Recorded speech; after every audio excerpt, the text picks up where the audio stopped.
Ito mga guys, sasabihin ko sa inyo.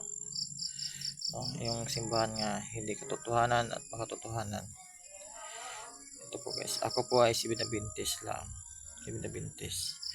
Ngunit ako napabatismo sa Binabintis kasi yung kalooban ko ay magaan at mabuti.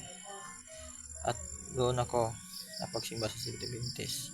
At sa pagtulog ko po mga guys, pagtapos ko babatismo sa pagtulog ko, sinabi ko po sa Panginoon Diyos na, Panginoon, ipakita sa akin ang simbahan nga makatotohanan, ang simbahan nga hindi makatotohanan.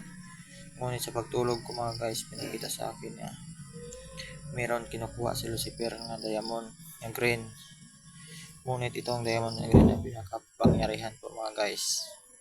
At bumalik po si Lucifer sa langit at pinagtiglaban niya ang Diyos.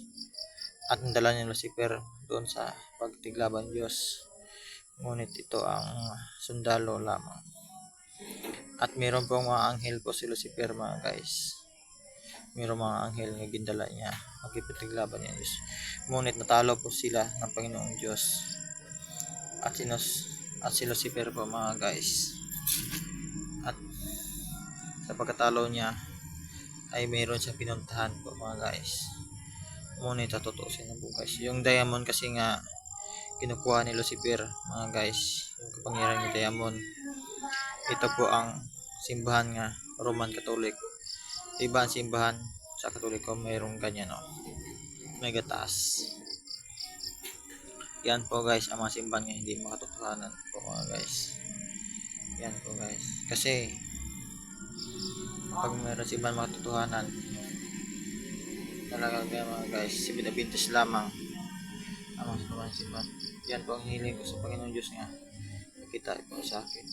Ngunit sa pagdating ng ilang araw na naginip naman ako, nandun pa kasi ako sa Manila sabi ko, di pa naginip ako, ang tubig o ang lupa nandito sa akin, pasaan ko ang kahirapan at anong hirap man ginadala ko mga guys.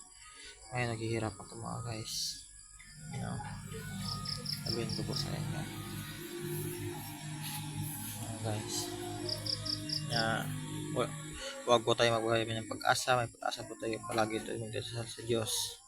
Ngunit bigyan po niya ng proteksyon, pamakan, hindi tayo ilayo tayo sa mga sakit at oray pamakan mga guys.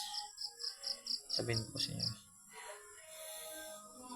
kung magdasal po kayo sa Panginoon Diyos ay diretso na po sa langit. Huwag na po kayo magdasal sa mga bulto dyan at proteksyonan niyo po kayo. Kaya sa akin mga guys, dati mga guys, ang dami ko po mga guys pinagdaraanan. Kasi yung dati yung kapatid ko sa Manila sa ibang amay, palagi po ako pinakotsa at pinagpagalitan.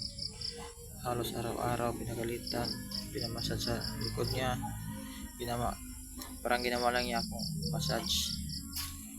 Hindi naman niya ginawa niya akong utusan. Sabi ko, napadala ako kay mama, ubos-ubos yung pera ko at wala na akong mabilin. Okay lang sa akin po rin.